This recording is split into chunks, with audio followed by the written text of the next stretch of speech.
Hello and welcome to Graceful Connections, presented by Academy for the Soul.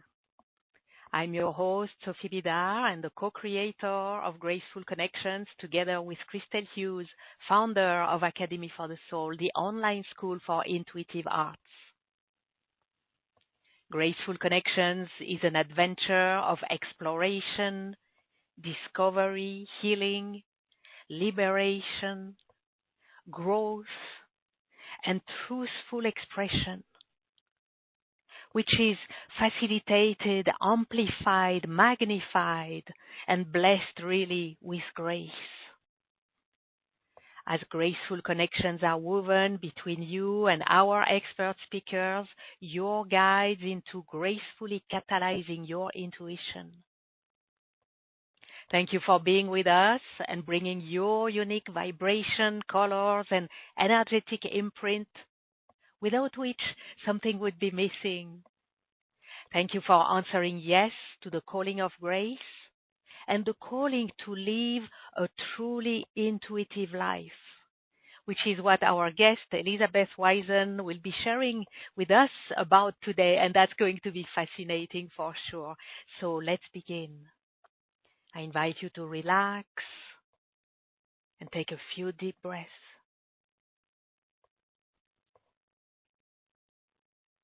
Breathing out all that does not belong to this moment. Let's bring all of your attention and your presence here and now.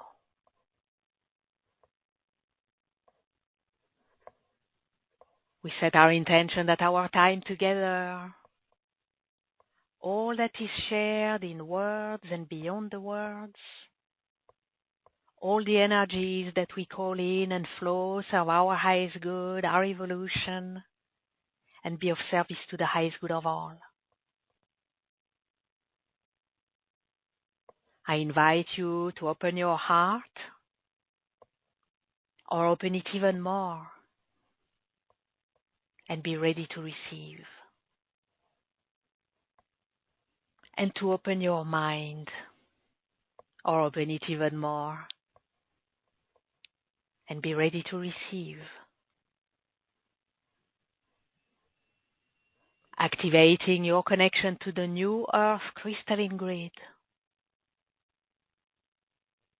and your connection to galactic center, the center of truth.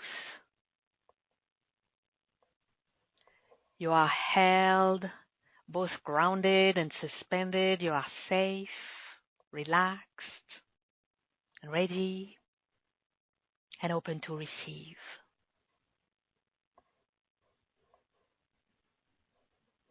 Now I'm calling the orb of grace from the heart of the universe, and placing the orb of grace around our group, our gathering, each and every one of us, that we be held in the orb of grace and infused with grace all along our time together. Let's take a moment to adjust to the purity and the subtle high frequency of grace, allowing it to gracefully dissolve, realign, harmonize, amplify, magnify all that needs to be so, in purest alignment with divine will and the divine order of grace.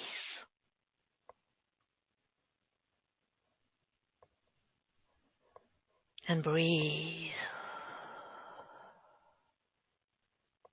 Beautiful. Now, within the Orb of Grace, I'm delighted to welcome today's expert speaker, advanced seer, living library and oracle, Elizabeth Wysen, who will be sharing fascinating insights about true psychic development and healing the third eye. It is such a blessing to have you with us today, Elizabeth. Welcome. Thank you so much. I'm so glad to be here. Well, we're glad to have you and to hear you.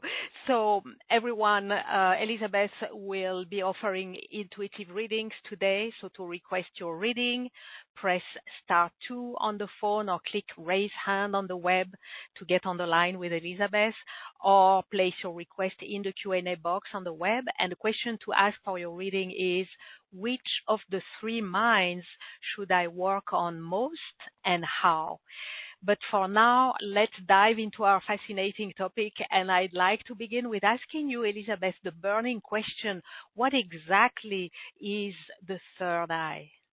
Oh, I love that because we've been taught so many funny things about the third eye. Yes.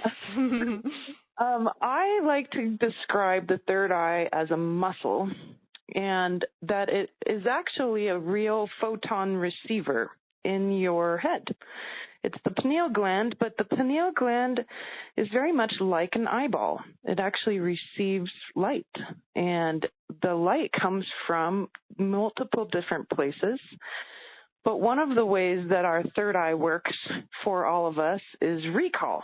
So many people, not everybody, there's a percentage of people, about 1%, who can't visualize, and they have aphasia, but most people can visualize to a certain extent. And when we do recall, we bring up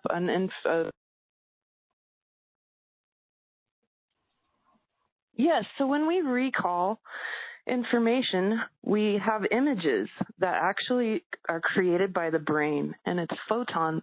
The beautiful light of the brain creates photons, and that creates images that your third eye can perceive. So we are always using our third eye. We're actually, all of us, unless you have aphasia and you can't visualize, you're able to then use your third eye to perceive images. That's the internal function of the third eye. But then we have a secondary function, which is the external function of the third eye. So the third eye has access to the ocean of light. That is the universe. And the light of the universe is one beautiful ocean. It's like a big wavelength of light until you look at it, until you perceive it, and then it turns into particles. And so that's very special and beautiful that the third eye has access to all of that anywhere in the universe. And so we can use our third eye to do remote viewing. And we can also, I like to teach people that you can use your third eye to do inward looking as well. You can look at your own body and the inner biome of your physical world. And you can also look inside the other bodies of people and animals and plants. So it's not just out in the world doing remote viewing. The third eye also has access to the whole universe.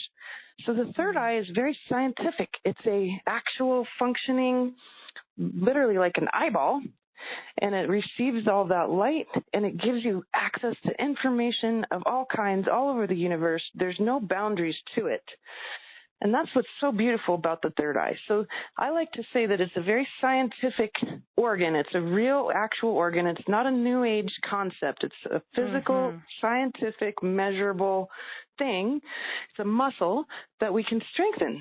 And so I like to teach people how to strengthen their third eye to be able to make better decisions and have a happier experience and a happier life. So that's how I like to describe the third eye. Yeah, thank you. Thank you for really anchoring it and confirming that it's not just a new age concept. It's a real thing. And I mean, for you, it is definitely a real. You know to what degree it is a real thing because as a seer, advanced seer, you are all about the third eye, so you can definitely testify to it. So, as the muscle that it is, how can we strengthen it? Yes, so the third eye, there's lots of practices, but I always try to encourage people because people feel like their third eye is broken. A lot of them do, because they are they believe that the psychic skill is supposed to be a certain way. And there's 3 levels to the psychic skill. So first you have to understand those levels. The first level is the basic psychic skill. And a lot of people use tools to help them to make decisions and to help them make sense of things. Divination tools like tarot cards or dowsing. But that's an external factor. And your third eye has much more access to information than any external factors can offer. And so we have to accept that we're all psychic. It's part of being human. We have 3 brains. We have our brain mind, our heart mind, and our gut mind. And the brain mind's main function is not memory, but rather recall, like we're talking about with the third eye, perception, logic, and very specific forms of decision making. So we have a very cool brain that we just need to accept is naturally psychic. It's part of being human, so we don't need to worry about that word being solely New Age. And then we have the seer. The seer is someone who is advancing their psychic skill in order to often do something like help other people heal or to perceive certain important next steps for people. I always warn people, though, because you don't want to be dealing with someone who's going to tell you the future. The future is not something that you want anyone else to perceive for you. You can create the future. So it's always best to work with people who can see, who are going to help you with those next steps. But the psychic seer is always running their sight through what they know. So it's still limited. And then you have the next level, which is something that most people, they might aspire to, or they would want this, but it takes a lot of effort because you have to chip away at your ego and your personal self in order to achieve it. But the oracle self is possible. The oracle is the highest level of psychic sight, and the oracle can see without knowing. So that's really special because there's a lot to see in the universe. And if you want to be a better psychic, you need to learn how to drop what you think you know so that you can perceive the fullness of truth. I read an article recently that said that the human body can only perceive 0.02% of what the universe actually is. And that's through wavelengths and all sorts of different forms of light and all sorts of, I always say the periodic table is actually a lot bigger than what we think. There's a lot more elements than just what we've learned. And so we want to drop everything we know in order to be able to perceive more. And that's when an oracle can be able to perceive without having any information beforehand and perceive it very accurately because they're working far beyond their own knowing, and they're working with what I call source God or the source field. And so the oracle is working towards that. So in order to strengthen your third eye, you need to understand that you're naturally psychic, that you have many ways that you can build up those levels. The first is to stop using external factors to help you make decisions and trust yourself. That's literally the first step to being a better psychic. And then, of course, learn how to drop more and more of what you think you know as a person, as a being, and allow the source field to know everything for you. Practice accessing that through meditation. And, of course, then continuing that effort and chipping away at ego. Those are the 3 main ways to strengthen your third eye. There's other practices that are really fun, but those are the mindset or the beliefs that we have to understand in order to be able to be better psychics. Okay. So this, what we want, if I understand well, what we want is to make our third eye really be part of our daily intuitive lifestyle, right? To really integrate and the strength, not only it, but the strengthening of it. I suppose that there's always more that we can always, just like a muscle. If you stop using or developing or maintaining a muscle, then it's gonna deplete, right? So that's part of our daily lifestyle, intuitive lifestyle, right? Exactly. And just being able to understand that being psychic is natural. Part of being human. We're all psychic. And some people, they don't necessarily see with their third eye as visuals, but I'm going to speak out to all the empaths out there. You can see with your body. There's a level of psychic skill. At this point, as an oracle myself, when I do seeing for people, it's a full body experience. I step into what I'm perceiving. I can feel it, taste it, smell it. It's beyond just sight. And the psychic skill is immense. It's a full body experience eventually, and many empaths feel it that way because you can feel what you're perceiving. So perception and psychic skill, while it's dependent on the third eye, it's also part of your embodiment just as a natural way of living. I feel that, especially with religion, I was brought up to believe that the word psychic was bad. And I want people to be free of that belief. That's the number one way that we become naturally psychic and make it part of our daily life and trust that our bodies are capable of doing that. Reclaiming this natural ability, natural part of us, right? So, yeah. Okay, great. Now, you've mentioned, Elizabeth, you've mentioned 3 minds. Can you talk more about these 3 minds? That's intriguing, really. Yeah, and they all work really intimately together. So I kind of just mentioned them a little bit, but we'll dive in deeper. The brain mind is very special because it's constantly changing. It's creating new connections all the time. It's very plastic, as they say in the science world. And so it can form many different ways all the time. And we want to always recognize that our brain mind, we've been taught that our brain mind is the only one we have. And that's just simply not true. We know now scientifically and factually there's actually neurons in the heart and in the gut. So we have 2 other brains. Now the brain mind, it's giving a certain amount of signals. It has certain functions. And it's a very special dantian. We're talking about the 3 dantians. And then, of course, then we have the heart mind. The heart mind is bigger. It's your first line of perception. The heart mind is immense. It's an electromagnetic field, and it's quite large. You have multiple layers to your field. And when you do psychic sight, you're using the outer field because you have access to the whole universe. Your field is as big as the universe because of perception. It's consciousness that is making everything real. And your perception makes reality. So when we say, I'm creating my own reality, well, it's actually true. It's a fact. And so then we have the heart mind is able to perceive many layers. You have, I like to say, your personal bubble, which you want to cultivate as a very still place that's only full of your own light, only full of love.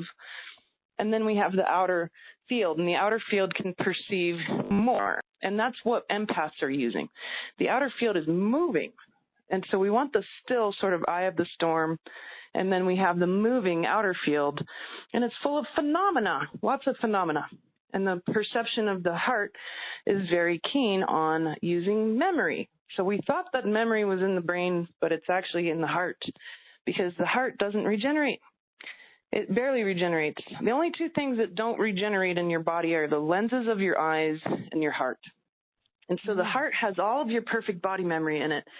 And he or she is actually using that to determine whether or not certain actions are safe, whether or not you should do A, B, or C. So the heart's very perceptive, but it's using body memory to make decisions. Then we have the gut mind, and the gut mind is the bacteria. So the neurons are talking to the bacteria of your body, and you're mostly made of bacteria because your body is a symbiotic being. It's a very special body. And the bacteria have a lot to say, and I like to call them the emissaries of the earth because they actually are with the earth. They are giving you information about the planet you're on. So if you go to a different planet and you have different bacteria, you're going to get different information. So that's really important to recognize that your gut mind is speaking to you, but it's helping you to survive and thrive on Earth. And so when we have the 3 minds working together, they don't always agree. I think we've all known that. They don't always agree. The brain mind might have its own logic, and then the heart's going to say something else, and then the gut might have a whole other perception, right? But we have adages in our language for that. Like we'll say, well, I had a bad gut feeling about that guy, or I had a bad gut feeling, so I had to get out of that situation. And even though my heart, I wanted to be there, or I wanted to be around this person, and even though logically it seemed okay, but my gut said no. So we need to trust our bodies very much and learn how to perceive those minds. It's tough because we've programmed ourselves to believe that we only have a brain and it's only one brain, and that it's supposed to do all of these things. Well, it's not. And our poor brain has way too much work put on it. So I like to tell people, talk to your body. You talk to your heart. Talk to your gut. You are the soul in charge. Talk to your body. You are not your body. You are the soul in charge of the body. You are animating it. You are the concentrated consciousness, the soul, who's in charge of the body. And your body wants you to speak to her or him. And your heart wants to have a relationship. And so when we're playing around with all of these ideas, the brain mind's good for pros and cons and logic. And we can use it and then be finished with it and say, thank you very much, brain mind. And then we move on to the heart, and we say, heart mind, what do you think? Because it's going to be based off of all of your body memory, not stuff that's going to necessarily be easy for your brain to recall. And then we go into the gut mind, and the gut mind is, again, how you're connecting to the planet, how you're going to survive and thrive. So the heart and the gut will either cinch up if it's saying no, or it'll feel open if it's saying yes. So I tell people, ask your body questions that you already know the answer to. Don't worry about the brain mind, but go into the heart and say, dear heart, do I love my pet kitty? Do I love my children? And your heart's going to open and you'll feel it. You'll feel the warmth. And then if it's a no question, like, dear heart, do I like to eat rocks? Then the heart will cinch up. And then you can practice with the gut. Dear gut, do I love my kitty? Do I love my children? Do I love my house? Or, dear gut, do I like to eat rocks? And the gut will cinch up. So you got to practice with questions you already know the answer to, and yes or no questions to start. Then you'll start to see that your other brains, your heart and your gut, are talking to you all the time. We tend to ignore them. Like, I really want that big cup of ice cream, and the gut's like, no. I don't want it. But the heart is like, oh, I love ice cream because I have all these good memories about ice cream. And so you got to listen, and then you got to make decisions. And again, sometimes your brains don't all agree, but you have to then I like to tell people, lean on the gut. The gut will never do you wrong. So the gut is always going to give you, we don't always have the best kind of memories to tap into. We have very limited lives. So our memory of the heart is limited, but the gut mind can never lead you wrong. The gut mind wants you to survive and thrive. So if you're not sure, always trust your gut. And that's really key. Now, of course, all this is psychic. All of this is psychic. This is all connected to psychic perception. You need all three of your minds to work out being a good psychic. And you're going to need it to create intuitive, transformative breakthroughs in your life. You need all three of those minds. And I tell people, it took me a long time to open my heart. I'm very, very cerebral. I'm an academic. I'm a thinker, and I'm a generator of information. My brain is very powerful, but I wish that I had opened my heart more first. I was naturally born very psychic, and that was, in a way, a bit of a detriment because it made it so that I depended on my third eye more than anything. And I would have gotten into a lot less trouble if I could feel the truth. So I couldn't because my heart was shut down. So I was always thinking my way through things. And, I'd say, well, it looks like an angel, must be an angel, right? And so that's really tough because not all angels they might look like angels, but it doesn't mean they're an angel. Your heart could feel it. Your heart knows the truth. Your heart can feel into all these things. So if your heart and your gut are really online, then you're going to do better at perception and you're going to have an easier time not getting fooled by what you see. You can't always trust exactly what you see, but you can always trust what you feel in your heart and what your gut tells you. And then when you put them all together, you have a much better lifestyle. Right. Yeah, that makes a lot of sense. Now, in that system of the three minds, how does the third eye fit into this system for intuitive decision making? Yeah, so when we are leaning into the heart and the gut and we're really letting them help us to make decisions, then we need to open up the field, the source field. And the third eye is accessing that. The heart does too, to a certain extent, but the third eye can perceive the phenomena that is maintained in the source field. And the source field is immense. It goes beyond this universe. It includes the void and the stillness of the void. But all the possible information that could ever exist exists there. And it's the third eye that can perceive it. So here's what I do. And my fast action bonus is actually going to help you completely transform your world, because I can give you a chance to be your own psychic seer, your own perceiver, your own oracle. Your body can be your oracle. I like to empower people so they don't feel like they need me or need people like me. I want people to trust themselves. And it's the Body Oracle Workshop. So how do you turn your body into your own oracle? But basically, part of it is that once you've got your heart and your gut giving you clarity about something, then you need to ask the source field, what is the next best step, truly? And you're going to include it in your body of data that you're working with. So let's say somebody's deciding to move, right? We have somebody who needs to move, and they're not really sure exactly where, but they know they need to move. And so they're going through pros and cons, different places, and that's really smart. Most people stop there. But then you got to go into your heart. How does it feel? Does it feel right? Drop the pros and cons, drop the logic. Does it feel right? Then what does the gut say?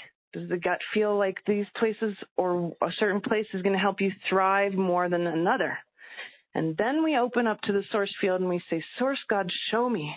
Show me what I need to know. That's literally the only question I ever ask when I do psychic readings. Show me what I need to know about blank. Show me what I need to know about moving to A, B, or C. And then be open, right? Drop what you think you know. You got it all on paper. You have your pros and cons, your feelings, your gut, all that. But then you drop it. And you say, Source God, show me what I need to know. And then be open to perceive it with your third eye. And you'll see images. You'll see information. You'll see in ways that are going to make sense to you. Many, many people can look at the same subject and we'll all see different things. And that's because we have different souls. We have different frequencies we're working with. And they might be really similar, but they're all nuanced, slightly different. And that perception is going to also be based off of what you do have memory of. The source field will speak to you in the language that makes sense to you. So when I see stuff like, here's a quick example. I did a reading for someone a long time ago. It's one of my favorite examples. And it was a lovely man. And I said, show me what I need to know about this person's field. And I saw this blue dog running around. I'm like, what in the heck? And I was trying to make sense of it because I was trying to run it through what I thought I knew, right? And this is before I was really an oracle. And so I finally gave up and I'm like, all right, I'm seeing something that I don't really understand, but maybe it makes sense to you. And I said, I see a blue dog running around. and he wants to, chat with us. And he's like, oh, that was my blue healer. Oh. And the blue healer is a type of dog. And of course that made sense to him. It was in his field. It was information for him. Didn't make sense to me because it wasn't my information. It was for him. But it made immediate sense to him. Right. So that's a good example. And so just be open. And you can just do this all the time. Source God, show me something new. Show me a new planet that has people on it or beings. Show me a planet I've never seen that nobody knows about. Show me a new galaxy. Show me the inside of my body. Show me the inside of my tummy, and how are my organs? How's my liver? Go sit energetically and perceive your liver. Show me my liver. Ask Source God all the time, show me the energies of this restaurant. What are the energies? Show me the energies of this business or this possible business partner. Show me the truth about this situation. Source God just needs you to ask. Psychic seeing is based off of that. You need to be good at asking. Right. And then get out of the way. Get out of your own way so you can perceive.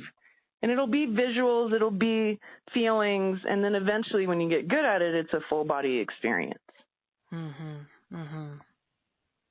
Okay, and it can be very playful, as you were mentioning, bringing all these questions. Like, we can become very playful about our explorations and be like little children discovering the world. Well, in a way, we are little children embracing our third eye to discover the world in a way that we have never embraced it yet, and it's time to start to play in that way.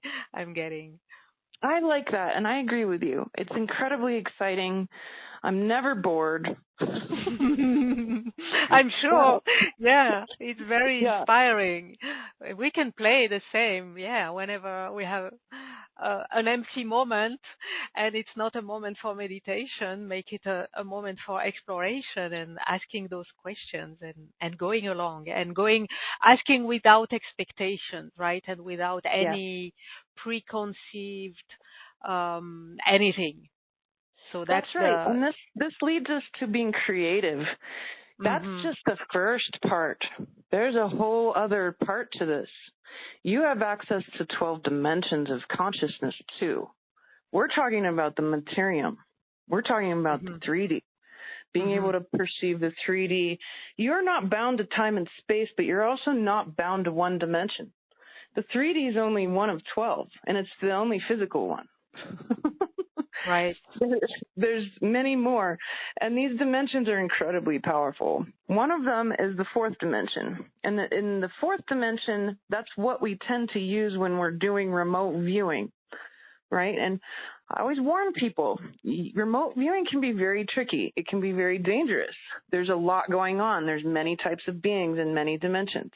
We're not alone in any way, shape, or form in this universe. And so when you do remote viewing, you're using the 4D, we call it a light body. Some people call it the astral body, but I like to call it a light body. There's 12 light bodies that create the human body. And the fourth dimension, you need to always have a refuge. So for everyone now, you can create this now. And you can, even if you don't care about remote viewing, this is special. Create a place. We've done this as children. We created a special place in our mind. We daydreamed, right? We created a place in our mind that we'd always, like, for me, I created when I was very, very little, because I was doing remote viewing when I was like 3 or 4 years old, and stuff would follow me. And I thought, well, I need to have some place where I go that nobody can follow me. And so I created a refuge, and I think everyone should. But it can be for healing. For me, I created a beautiful Victorian rose garden with a fountain and all this stuff, and I had my pet unicorn and all that. And anything goes. Anything goes in your refuge. You can make it a beautiful beach with a castle. You can make it anything you need. It could be a beautiful healing crystal temple, whatever you want. Whatever you need, you can make many refuges. Make beautiful temples. You can do it with other people. I did training for a group of people in remote viewing, and we created our own temple, and we would go together into the temple, and we would start there. And then you can remote view from there, but you always go back to it before you come back into your body. But you can also travel. If you need a vacation and you're in line at the grocery store for a while, go on vacation for a minute. Go hang out at the beach. How does it feel? What's the temperature? What's the light like? How does it smell? Ask yourself questions that are beyond just what you see, and you'll start to cultivate your other senses. So I encourage people, daydreaming is not just daydreaming. Daydreaming is creative. It's a very powerful way to create in this world, and I encourage everyone to get back into that. It's not just child's play in any way, shape, or form. It's incredibly powerful, and it can heal your body. So there's many good reasons to do more third eye work like that. Okay, third eye work, third eye play. Also, it sounds so playful when we hear you talking about it. So, yes. Yeah, that's which is a great inspiration, right? So, thank you for that, and thank you for at the same time the depth and the clarity of what you share, and the insights and perspective that you shared about the third eye, that you bring it to much more depth than we initially had, probably our conception of the third eye, but you also make it very accessible and understandable. So thank you so much for that, Elizabeth. Now, I think it's a good time to get personal with the intuitive readings, okay? Because everybody wants to know. So to ask for your reading, everyone, you press *2 on the phone or click raise hand on the webcast to get on the line with Elizabeth, or place your request in the Q&A box on the web. And the question to ask for your reading is, which of the three minds should I work on most and how? So let's start with some live callers, then we'll go to the Q&A. We'll go back and forth a little bit. Let's begin with Amy in Selden, New York. I'm unmuting you, Amy. Hello? Amy, you with us? We can't hear you, Amy. Okay. Well, then we're going to go to Beverly. Beverly, I'm unmuting you. Hello, Beverly. Okay, we're having some interesting situations here. Let's keep going. Let's go to San Sophia, Diego. I could still read these folks. You can still read? Okay, let's do that. Okay, That's all right. Okay, thank you for that. So let me look at Amy real quick, and I'm just asking Source God, show me what Amy needs to know. What are the three? What of the three minds need the most help? Amy, your heart is cut off from your gut. We need all of these three minds to work together. It's a full body experience. It's not uncommon for us to have parts of our body that seem cut off. And a lot of women have the same issues like this. So we have a block in your solar plexus. And so work on that block. That has to do with you feeling powerless, Amy. There's a hidden deep powerlessness that you must work on. Go deep into it. Do what you need to do. Get lots of different tools and just work with power. You're a female, so your female body runs power better. It's more formless. The masculine is better at manifesting in the 3D, in the materium. That's Manu. Manu means hands. So men are really great at that. And so the arms and hands come off the heart center, which is a masculine center. The gut and the root are the feminine center, and you're cut off from it. So go deep into powerlessness and power. That's a polarity. Collapse the polarity. Accept that both powerlessness and power exist, that they're important, and that they both have wisdom. Even powerlessness has wisdom. And when you can accept that, my friend, then your gut will open more. I think you can feel it a little already. And then Beverly. So I'm looking at Beverly, and I asked Source God, what does Beverly need to know right now? Beverly, you have a block in what I call the Universal Compassion Center. It's literally 4 finger widths below your collarbone, and it's in the high heart. There's a block there. It's around not feeling heard. So if you can't, it's because you feel deep down that people, they just don't hear you. They're not listening. And so what happens is we'll tend to speak from our mind. And I want you to practice. This is a very nice, easy way to heal this block. I want you to practice speaking from your heart instead. And it sounds difficult, but it's not. It just means that whenever your brain comes up with something to say, bow to it and say, thank you very much, brain. Gratitude shuts the mind off. It really does. Gratitude shuts the mind off.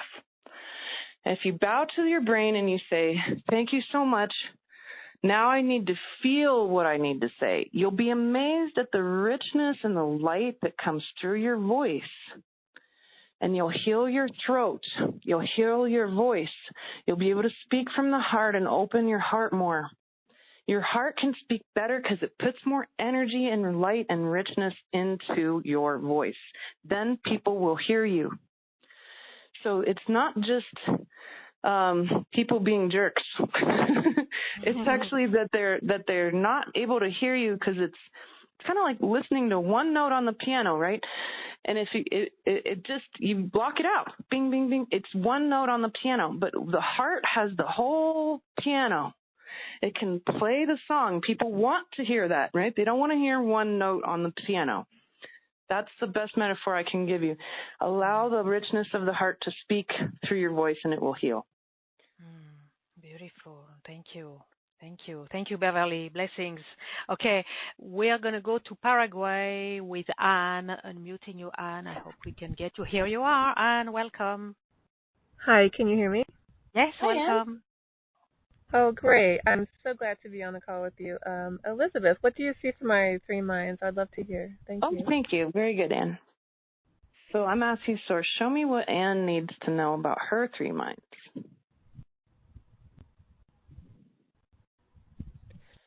It's actually not so much one of the 3 minds, because I'm looking at, what's going to help you get to the next level, right?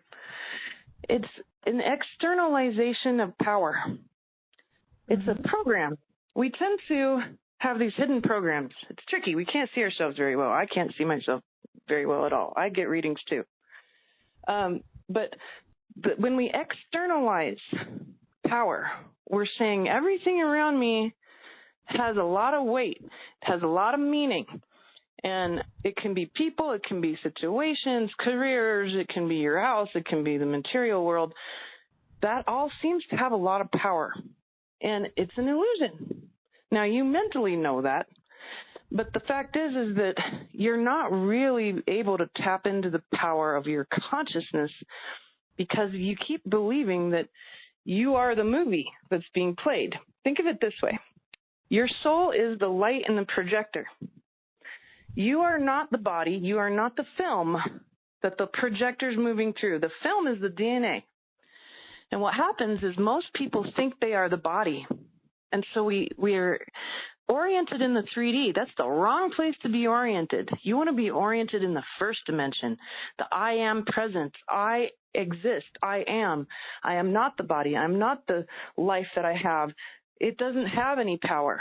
It's an illusion. It's all fleeting. There's only one thing that never changes, and that is your soul, because it comes from God, and God never changes. And so that's key. There's something there that's always been there, Anne, and it's never changed. Reorient yourself to that. It's that awareness that's always been there in your life. The movie of your life is simply that. It's phenomena. And eventually we want to get rid of the film. We want to be finished with it. We do want to get to know it. It's very valuable. You picked this life for a reason. But then you want to be finished with it because that's not who you are. So what kind of life would you live? Ask yourself this. This is your mantra. What kind of life would I live if I was able to perceive only my soul, only God, only my soul in all things? If the film isn't there and all of everything you're seeing around you, the externalization of everything that seems really powerful, all the events in the world, all of this seems really powerful, but it's all phenomena and it's constantly changing. It's never staying the same. What would happen if you could perceive that which never changes all the time? That's what you're going to seek. And you'll be able to use your three minds more easily because you won't be the body anymore. You'll be the soul. Does that make sense? I'm not sure what to do with that. I will keep that in mind as much as I can. Is there a tip that you have of? Yeah, back up into the first dimension. Just ask, intend it. And it's what I've said to you is very mystical. Mm-hmm. Intend to not let everything, including your body, be the source of power anymore. It's not. It's all being created by your soul. So just ask Source God, Source, help me to be the I Am Presence. Help me to be my soul more than anything. And then just intend it. Intend that to be the way you live. Eventually, the light of your soul is what you perceive in all things because it is God. So I'm saying something deeply mystical to you that's probably going to need to bypass your brain and go straight into your heart because you need to feel what I'm saying more than understand it. It's not something easily understood. Mysticism is absorbed, not learned. You can't learn mysticism. You have to absorb it.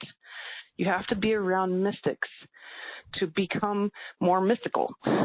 So I'm encouraging you because then your body's going to open up. You're going to have a different relationship with your body. And then your three minds are going to heal because you are being run by the movie. You're being run by the movie, the phenomena of your life.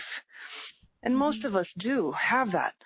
And this is a different way of living. It's basically becoming the energy of your soul more than anything. So hopefully that'll land more deeply for your heart space. And just try not to think about it too much. Be more aware of just being your soul. Source God, help me to be my soul today. Be my soul. I am my soul.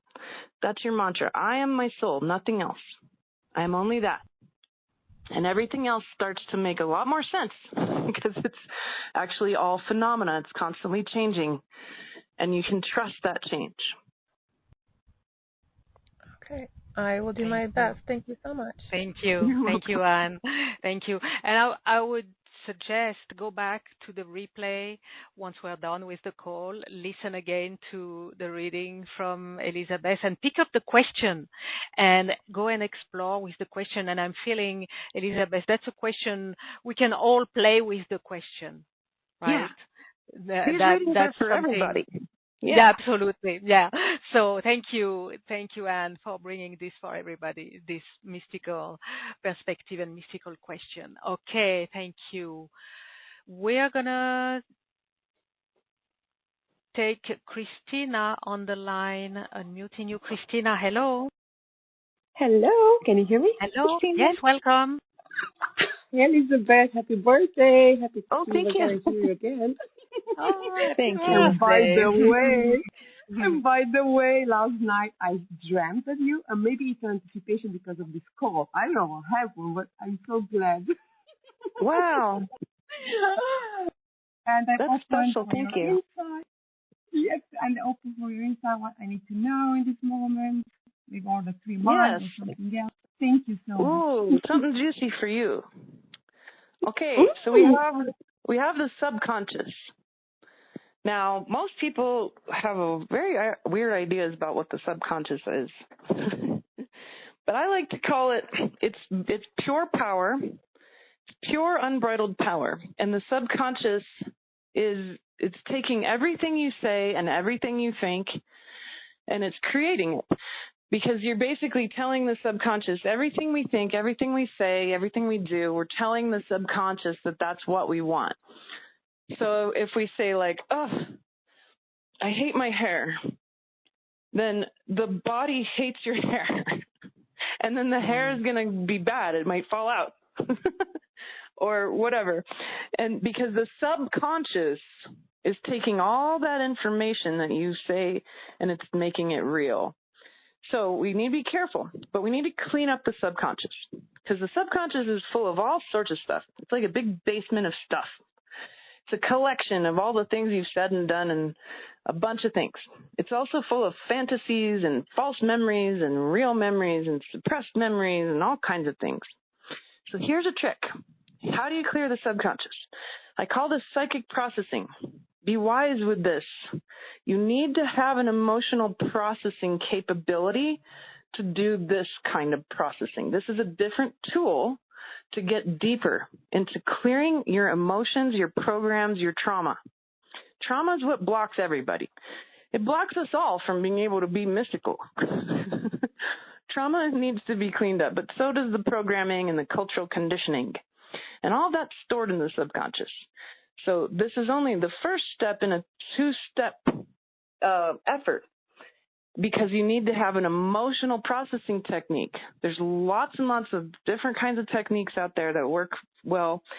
So I encourage you to collect emotional processing techniques. But if you want to clean up the subconscious, get a notebook, make it your subconscious notebook. And this process you only do for a few seconds, maybe no more than a minute or two.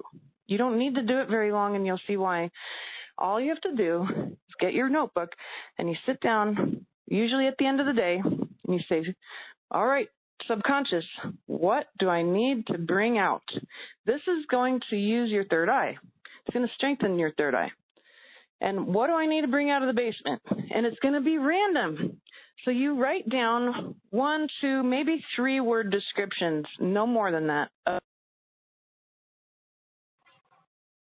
Get your notebook, do 1 or 2, maybe 3 word descriptions of whatever shows up randomly. It's all random. The subconscious is very random. So it could be like my hamster, and then the kitchen from when I was a kid, and then my mom, and then she's making spaghetti, and right, and I'm going to put all those down: hamster, kitchen, mom, spaghetti. 1 or 2 or some of those things are going to have an emotional charge to them, right? Maybe it's my mom, so I can feel her anger or her frustration in that subconscious memory. So I got to process that. Then I go through an emotional processing technique in order to clean up the subconscious from the frustration that I picked up from my mother. Right? So if you use this technique, you're going to be able to clean up your subconscious and get rapidly through really specific things that are blocking you from being better at processing, better at trauma healing, better at psychic skills. Empaths also benefit greatly from this. And it's going to help you to clean up that subconscious so that you're not running a bunch of those false programs and beliefs like I hate my hair or moms should be angry or, like all these different programs and conditioning that we've been through, right? Does all that make sense? Perfect sense, because this period of time I've been working with the mind thing. So it's perfectly, because I'm processing through Lucia's work and a lot of, makes sense. I don't want to go too much, but makes definitely sense with I'm working. But this is a perfect example, a perfect tip you gave me. Thank you so much. Oh, you're so welcome. No. Yeah, I think it'll give you what we say, more bang for your buck. Mm-hmm. Thank you. Thank you, Christina. Blessings. And again, this is something everyone can do. And so if everyone who feels that if it resonates for you, go play with it as well, definitely. We'll come back to take more live callers. I want to take a couple of requests from the Q&A at the moment. Let's go to Bishop's Stratford with Olga. So for Olga, which of the 3 minds should Olga work on most and how? Olga, I see an overgrowth of candida in your gut. Candida is a fungus. It's a mushroom, and it grows and blooms, and then it dies. So, Olga, this is part of the chronic fatigue that you've been experiencing and why it keeps coming in cycles. Because the mushroom grows, and then it's hungry. It wants sugar. It wants energy. It wants bread. It wants carbs. And then when it dies, then it releases toxins into your blood.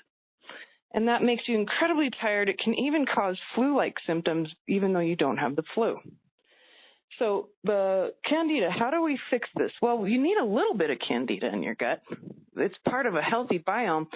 If there's too much, it probably came from childhood. Many of us got thrush when we were little. That's candida, and that comes from your mother, right? So it gets passed on in the biome. Again, a little bit is okay, but we need to starve it out. So focusing on a high-protein diet helps, but bring in the good guys. And there's three. There's three good guys. There's three probiotics that you want to start taking. The first one's called Breve, B-R-E-V-E, Breve. So you can go look at your probiotics and go see if these three are in there. The other reason why you want these is because they help actually to make it so your body doesn't absorb radiation. And that's really important right now as our electromagnetic field disappears. And we're going through our 12,000-year shift. Now, it's Breve and then Rhamnosus, R-H-A-M-N-S-U-S, Rhamnosus. And then the other one is, I think it's called Longjum. It's like L-O-N-G-U-M or something close to that. And when you have all three of these, they work together magically to help your gut biome to heal. And this is going to give you a lot more energy. It actually helps your brain. There's bacteria in your brain. It totally runs the show. Your body's mostly bacteria in that symbiotic relationship with the earth. And this is going to help you, Olga, open up your gut so you can trust your body more. It's why you haven't been trusting yourself. It's actually because your gut biome's not well. And so when you go trust yourself more, then you'll be connected to the earth, and you as a woman have more information that comes through you, through the earth, and you'll be able to open up the gut mind and feel far more capable of making better decisions and feeling a lot happier. It will help your mood as well. So I hope that will help you, Olga. Wonderful. I'm sure it does. Thank you, Olga. Blessings. Let's go to Calgary with Courtney. For Courtney, which of the three minds should Courtney work on most and how? So, Courtney, you're an empath. I can see that. Here's a trick to help you, because the empath is ruled by the heart. It's a superpower, my friend. First and foremost, stop believing that you're here to be on earth to suffer. Now, suffering is an very, very important part of our universe, and the lie that we all need to run away from or end suffering is actually what's destroying our societies. And so we don't want to end suffering. We need to use it. It's full of incredible wisdom. It's consciousness under pressure. And so when you put consciousness under pressure, that's when innovation happens. So I want you to see your suffering or how much you feel rather as an oppression. Instead, think of it as the energies that are causing you to be more clever, more innovative, more powerful. Plus, the empath superpower has many layers to it, but the trick to being a better, happier empath is to stop thinking that everything in the field belongs to you. It doesn't. It's kind of like our other friend where I said, hey, stop externalizing the power. That's a very mystical statement that your brain can't truly understand. It's the heart that understands it. Don't let the stuff you feel run your life, because 99.9% of it doesn't belong to you. And that's not the job of an empath anyway.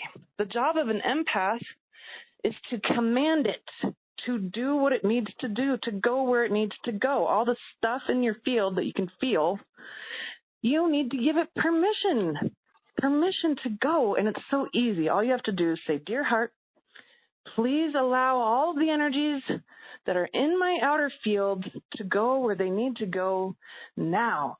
Anything that belongs to me is welcome here. And then take a nice deep breath. And then you're going to see everything lighten up.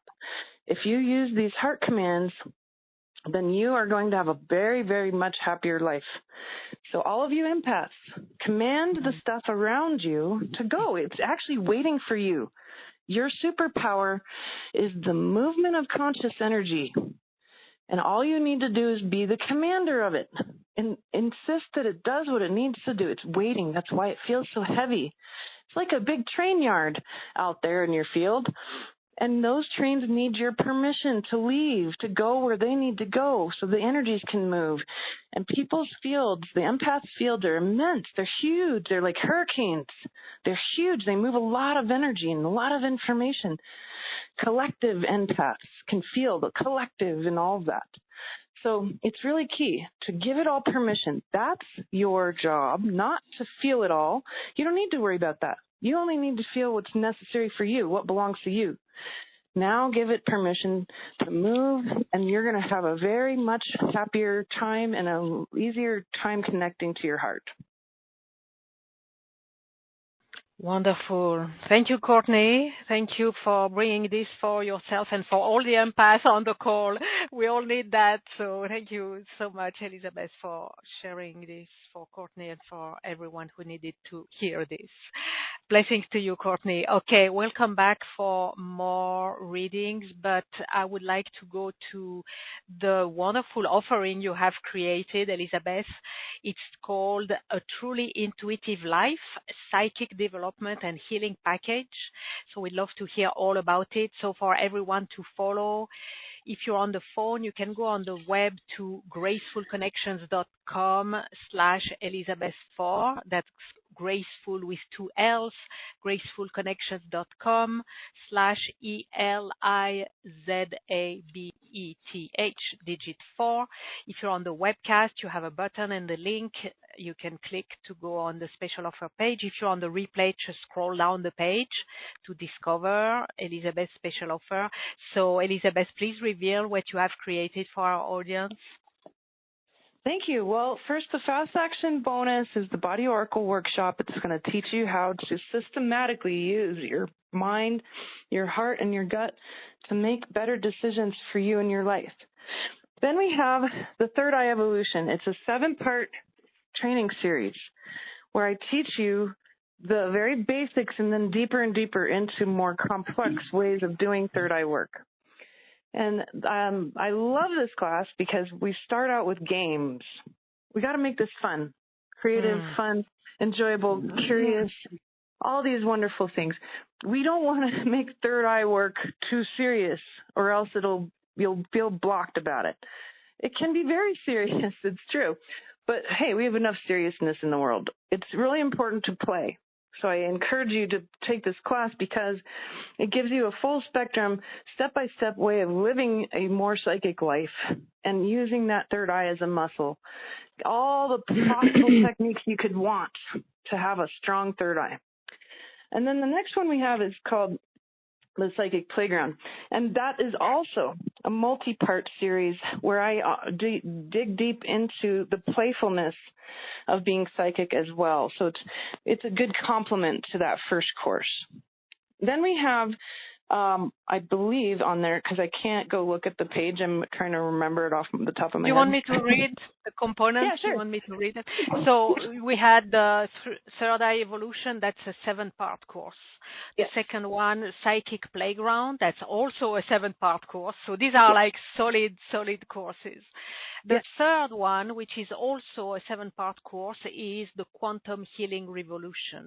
Oh, good. So this one, if you want to take your psychic skill to a whole other level, and if you're a healer and you want to supplement anything that you've been doing, it can be for anyone. You could be an acupuncturist. You could be a Western medical doctor. You could be a Reiki specialist. You could just do healing for your household, healing yourself. This is how to do quantum healing. It is my full spectrum, step-by-step training on being a quantum healer. You use your third eye to do that. So the other 2 courses help you to do this work better. But this one is very, very powerful. So quantum healing has to do with that source field and the many dimensions. It has to do with light. And I teach you how to use that incredible access that you have to do very deep, very powerful, vivid healing. I've been able to do quantum healing for over 20 years, and it's instant. I can do healing here in Ecuador with somebody instantaneously in Australia. They can feel me heal them while we're on a call together. It's actually not bound by time and space. So that's a really special course for those of you who want to learn more about healing. Wonderful. Just to ask, sorry to interrupt, Elizabeth, can we benefit from this quantum healing revolution if we are not a healer ourselves? Oh, yeah. Okay. Yeah, if you want to use this just for yourself or your household or even your pets, any living being can benefit from quantum healing. It's very technical. This isn't just, throwing light at people. Right. It's actually way more complex, but it's a very scientific way of approaching this kind of healing. Yeah, and it's good for everybody. Excellent. Thank you. So with that, we have these 3 7-part courses, 3 courses of 7 parts, and then you have 2 individual classes. One is quantum healing for infectious disease. Yes. So this is a 4.5-hour long class where I dig deep into what is disease, and I give you incredibly powerful examples of how quantum healing works and how disease works. In a nutshell, if you've got an idea of what you think disease is, it's probably not true. We've been sort of brainwashed a lot about disease and healing. But it's actually that disease is there to show you something. Disease speaks. Disease has a voice, and I want you to be able to understand that voice. That class will teach you how to approach disease in a completely different way so that you're going to be able to help yourself and others very easily to understand why these different kinds of issues pop up. They're not just there to create suffering. They're there because they're trying to let you know that something's wrong, and or that there's a gap or an opening, or there's a process that you're missing, and to be able to speak to disease properly so that you can heal it quickly, very, very fast. I've been able to do things, amazing, miraculous things to my body because of this. So I really wanted people to be able to have that too. Thank you. Thank you for that. I'm sure looking at the questions on the Q&A, many are going to benefit from that. So your answer, the answer to many questions is in this class. So that's wonderful. And then the final element is also a class that is quantum remote viewing. Yes, this is fun. I like this one a lot. I think this one's about 3 hours. My classes tend to be pretty long, folks. I put a lot of information into my courses, and each class can be very, very rich. And it can be overwhelming, my friend. So I want to give you a way to understand how to use this work. First, listen to it quietly in the background. I know that sounds odd. Why would a teacher say that? Because I run a lot of mystical power through my teaching, and it can be very overwhelming, and the brain will shut off, and many, many people, when they first start listening to my classes, they'll fall asleep. And it's because it's packed full of many dimensions of light and information. So I tell people the right way to learn from me, including these very long but fun classes, is to listen quietly in the background. And then listen again when you get a chance with notes. Then your brain won't fight you. It'll be able to get used to the energy and the information, and it'll reach your subconscious first. It'll reach your heart first, and then it won't be so overwhelming. And you might be amazed at what you get out of these sorts of things. Now, the quantum remote viewing has to do with, well, when I use my astral body to perceive, I can go anywhere. How about going into your body? In this class, it's like a journey. I take you out into the galaxy, and we go on a journey together. And then I take you into your body. I take you inside yourself. So you can go hang out with your amazing body and your cells, and you can see that you are not your body, but this is a galaxy in of itself. It's a world, a universe. And it's going to teach you how to have access to anything that you need to or want to. So that's how I like to use that class. It's a special way of just training your third eye to be able to do things that are beyond what we're used to thinking that the third eye can do. It's not just astral travel to go see whatever cool thing you want to see. It's also a methodology for internal viewing of the self as well. So that's why I like to call it quantum remote viewing, because there's no place, big or small, that isn't accessible. So that, I believe, is the package. That's the package, yes. And the fast action bonus, body oracle technique, is for purchase of the package by midnight Pacific on Sunday, October the 20th. So take action fast to get this. That's a really wonderful addition to the package. It's like it's much more than the cherry on the cake. I think it's a full-on component of this package.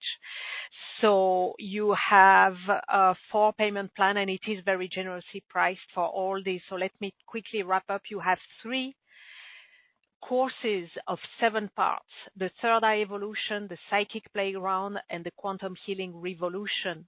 You have 2 classes, big solid classes: quantum healing for infectious disease and quantum remote viewing.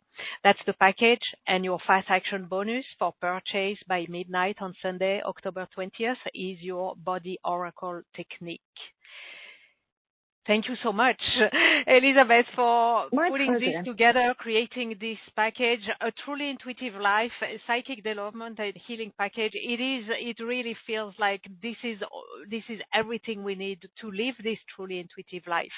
And to bring together, I love how you have combined the seeing, right, all about the third eye, and strengthening, playing with our muscle, using it, developing it, but also the applications with healing and going really, really far into the healing. And I love this combination of these 2 elements. So thank you for offering this to our audience.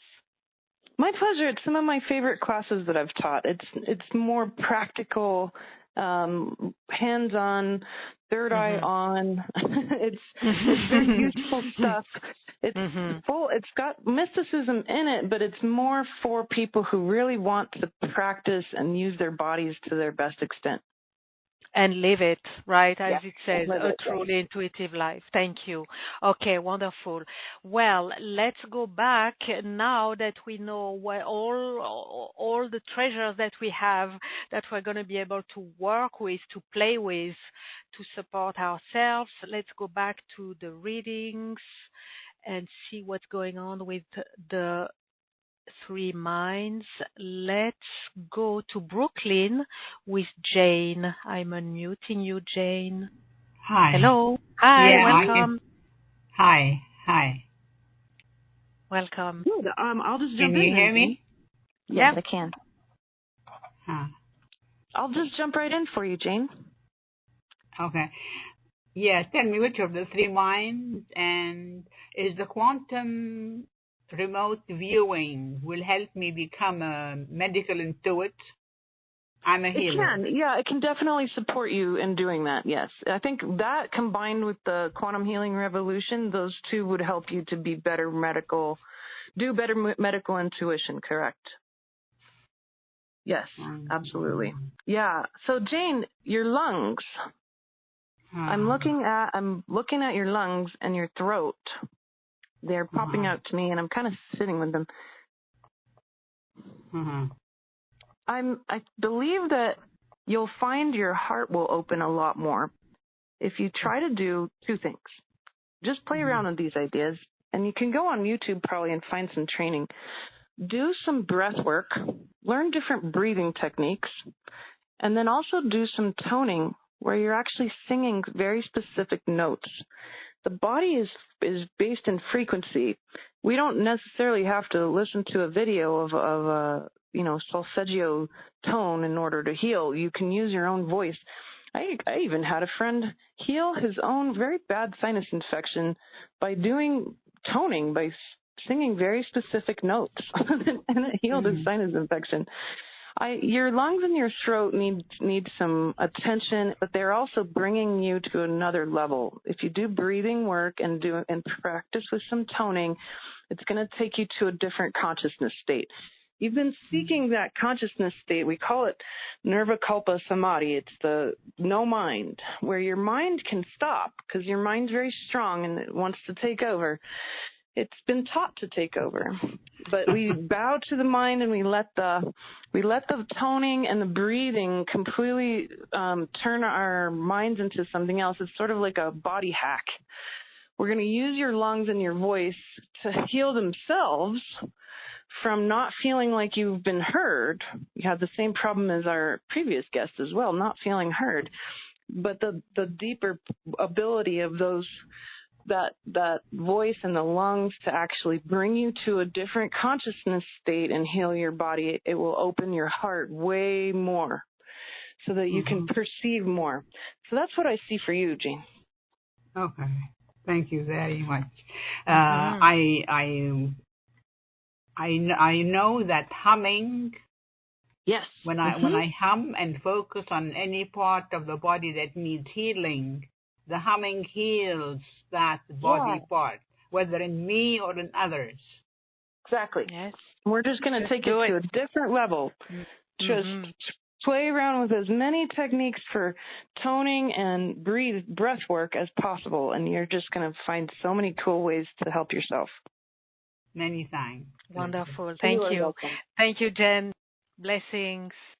I love that this comes for everyone for whom it resonates. Like everyone, make notes. I hope everyone is making notes of all these suggestions. If it resonates for you, that's for you as well. So let's go to Langley with Lisa. I'm unmuting you, Lisa. Hello. Good morning. Yes, good morning, Lisa. Welcome. Thank you. Yes, I would be interested in learning about where I am with the question of the day. Yeah, you got it.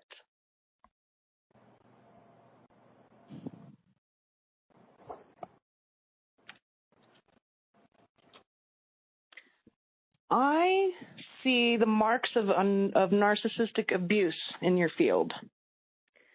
And that means that, and I have them too, so I sense them very well. And on the other side of it, it means that we both struggle with codependence. And codependence means that we're seeking that external validation about our own well-being, our own goodness, our own value. So here's a way to heal this. It's a mindset shift. There's many ways to do this. And I encourage you to go learn from Richard Grannon, Grannon. He's on YouTube. He's this very fabulous blonde British dude, and he's wonderful. He's a fabulous psychologist, expert in healing narcissistic abuse. And so it's subtle, but it's powerful. And here's a mindset shift that'll help. Narcissism is a pandemic. We actually have had other pandemics of mental illness in the past throughout our societies. For a long time, it was bulimia, and then that peaked and then went away, and then it was anorexia, then it was bipolar, and so you can almost see that these kinds of illnesses, these mental illnesses, they act just like disease in that they kind of are frequencies, and we catch the frequency of these mental illnesses, or we're abused by them, or we end up dealing with them in our external life. So narcissism's a pandemic currently. It's a terrible one, probably one of the worst that we've had. I think it's brought on partly by social media, but other factors as well. And so we have the breakdown of society happening through this pandemic of narcissism. And what are the narcissists? What's the framework of thinking that the narcissist has? The narcissist says, what's in it for me? So we tend to, as empaths, as healers, as emotional intuitives, we tend to be more codependent, where we say, well, how can I help you? Because we've learned that if we help other people, that we get we get praise, we feel good. It feels really good to help people. It's a good way to be. But when you combine it, when you're surrounded by people who say, what's in it for me, then it becomes codependency. And so we want to heal that. We want to actually ask our body more. The key to this, it's helping me to heal from codependency and narcissistic abuse. And instead of saying, how can I help everybody else first, I start my day by saying, how can I help you, body? Because I am not my body. How can I help you, body? My body says, oh, I like that. Yes, please. And then the body, then you get to listen to her. And she's wonderful. She really does want to help you back. She's your best friend. She's been with you all along. And she wants to help you back. So we get to heal the narcissistic abuse in our field, open our hearts more, and then you'll catch it. You'll catch the people around you who are saying, what's in it for me? Me. And they're taking energy at the expense of others. Now, you don't need to. You're just going to be helping your body first, and then the body's going to lead you. The body will say, well, I know how you can help me. Get rid of this person out of your life. They're draining my energy, please. Right? And so you're going to start to heal more deeply if you play around with treating your body as your friend and saying to her every day, how can I help you? Because you're in service to the divine when you do that for your body. And then you're in service, which is a good feeling. It's wonderful. It gives us great value and much more power and energy in our lives. And so you'll be re-empowered by doing this particular technique. Does this make sense? I don't really relate to the narcissistic person in my life or people in my life particularly. Good. So, but I'm trying to see, am I blind to it or not? But it doesn't really ring strong to me. Sure, understandable. Whatever I'm seeing is there for a reason, and it might be that that's just a statement. You don't even have to worry about the word narcissism, really, but just notice if there's people who are oriented around that framework of thinking in your life. What's in it for me? And they're not necessarily in service. They're not trying to help others. Right? And then you're reorienting yourself. So perhaps that's really what you need, is the part where I say, hey, ask your body that question. How can I help you, body? And create a new relationship with your body. And that's going to open your three minds. It's going to make you more powerful. It'll make you much more powerful psychic, empath, and intuitive all around, right? So I might be seeing it through my own lens because it's a frequency that's in your field around you, right? And so I'm perceiving it through what I know. But don't worry about the word narcissism. Back into the technique of treating your body as your friend so that you can be in service to the divine. And so when you're asking what can I do for my body today, would that be things like, well, you need to eat well today and not have those exercise and get out in nature? Are you talking about doing physical things for the body? Anything. Like this morning I woke up and my body said, I just want to lay here for a while. And I had to shut my mind down because my mind is busy and it wants to get up and do stuff. And I asked my body, what do you really need? I need to lay here on my brand new mattress and just exist. So I'm like, okay, meditate, clear my mind, lay here, just exist. And gosh, that was really important for me to just refresh like that. So yeah, it can be physical, it can be emotional. Like your body might be like, hey, I got pent up energy, pent up anger. I need you to feel angry right now. We don't let ourselves feel all of our feelings. And when we do that, it can be deeply healing just to feel them, to allow them, let them exist. And then you're like, oh gosh, I feel so much lighter. I didn't realize I had so much anger weighing me down, right? So it could be anything really, but you'll get better and better at listening to your body and what she wants. Also, I hear you say the body with the physical aspect and the emotions running through the body. So then it makes me think, is there a third one with the mental part running through the body? Yes. For sure. I'll just allow, if I may, Elizabeth, as Elizabeth shared earlier, go into the question without any preconceived answer and just get into this play and dialogue with the body of allowing the body to express whatever it is that the body wants to express to you that it needs. I like to use 4 quadrants: mental, emotional, physical, spiritual. So I'll check in with those. I'll say, body, do you need any mental stuff? No, I need to stop my mind. Okay. What about emotional? I'm mad. I need to be mad. Okay. Spiritual. I want to, listen to a spiritual class or listen to spiritual music or something that enriches me spiritually, prayer. And then physical. What do I really need to do physically today that's going to help my body? And then I just talk to her as my friend, and then she tells me. That's wonderful. Thank you so much. Thank you. Thank you, Lisa. Blessings. Interestingly, the narcissist theme came through quite a few questions in the Q&A.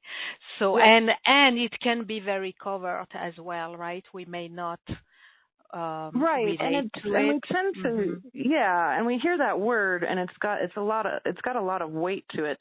So that's why I say, don't even worry about the word. Don't try to diagnose anything, or you don't even have to worry about that. Just understand that there's people who work in that what's in it for me framework, and that's what you're trying to heal. That's what you're trying to shift, so that you're not stuck in that pattern with those kinds of relationships where you're giving and you're not receiving. Wonderful. And the use of the word allows everyone who asked a question with that word to relate to your answer. So it's like a handle, right? Like an instrument that allows for everyone for whom it's relevant to recognize that this is for you.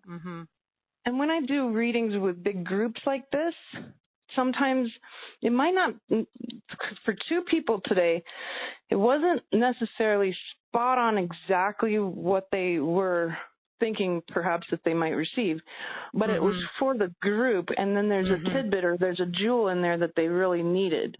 So it's group readings they can overlap a little bit.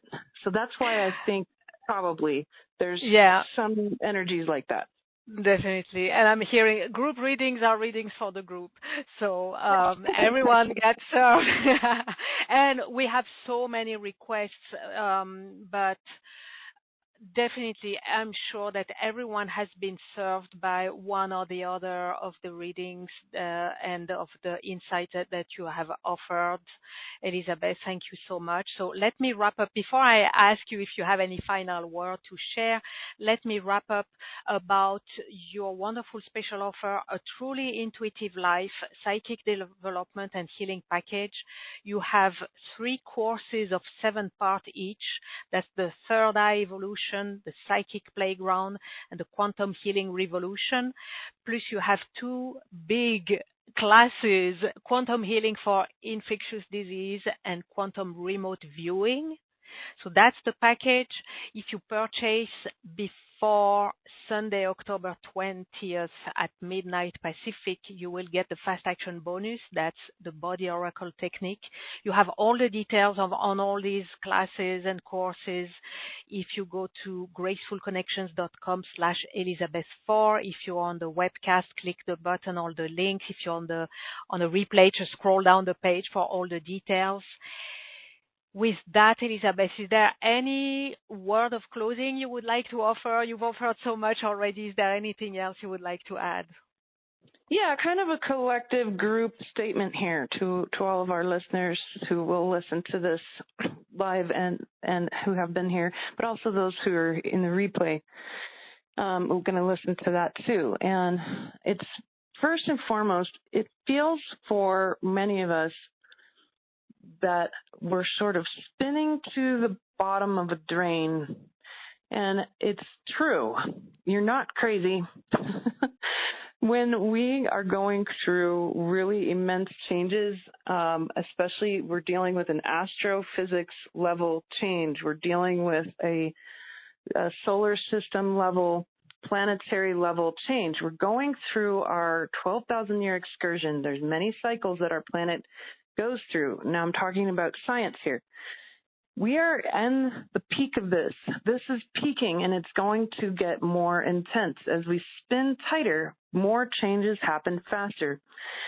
That gives you an incredible opportunity to be innovative, to understand that the pressure you're going through, you're not alone. It's never been just personal. It's also collective. It's galactic. And we're going through this for an incredible moment in time. We are here for the end of an 800,000 year cycle. We are here for the end of the Homo sapien and the beginning of a new species, Homo luminous. Homo luminous. Even the Shuar people of the native Amazonian tribes that are here near me, where I live in Ecuador, they talk about it in their own cosmology even as well. It's not just something that's woo-woo. This is very real. It means, too, that it's a perfect time for all the changes that you want. You want to be a better healer. You want to heal yourself. You want to be a better psychic, a better empath. You want to be able to use your suffering to create innovation.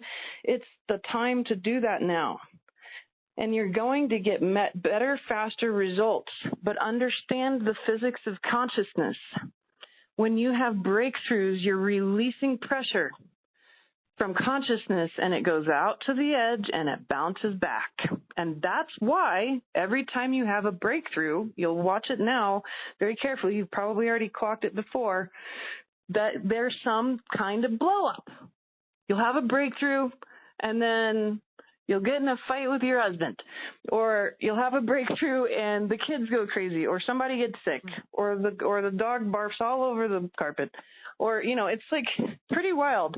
But if you can trust that, if you can ride these waves and understand that every breakthrough is going to have a pushback to test the strength and the power of your conscious breakthrough, then you're going to get more and more done faster. So all of this is good news.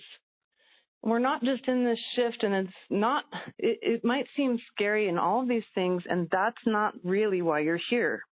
You're here for that evolution and to be able to use it to your advantage and become the innovative creator being that you are. So my last words really are, you're not going crazy. This is not the world gone mad. This is actually part of a grand set of cycles that have all ended all at once. And you are here as part of an incredible army of souls who are here to bridge one species to another. It's one of the most great privileges you can ever achieve in consciousness, is to be present and witness to this change. And you yourself are here to take advantage of that change as well. So if anything that you ever wanted to do now, don't wait. It's time now. It's my message to you. It's time now. All those things you've been putting off, it's time now. It's time to take advantage of what's happening energetically. And it's not just you. We're part of it together. And so I'm just cheering everyone on and empowering you that you can be your own oracle. You can be the powerful being that you came to be. It's not just woo-woo. It's not new age. This is absolutely scientific fact, what you're going through and what we're all going through together. So I believe in humanity. I'm here to serve humanity, and that's what I see for us. So that's my collective readout, my last words of wisdom to offer. Thank you. Thank you. That's a very important message.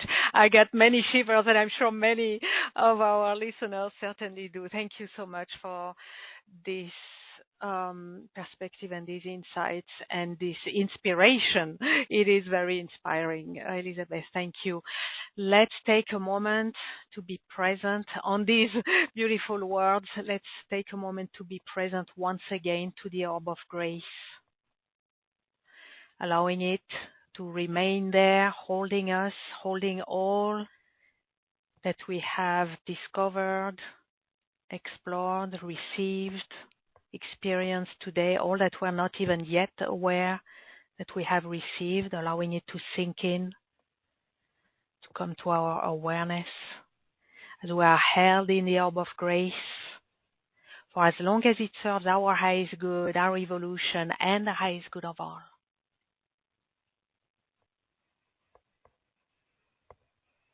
And I'm closing now by giving gratitude to each and every one of you in the audience. Thank you for answering yes to the calling of grace and the calling to take your intuition to a whole new level and your healing abilities to a place free of the restraints of time and space.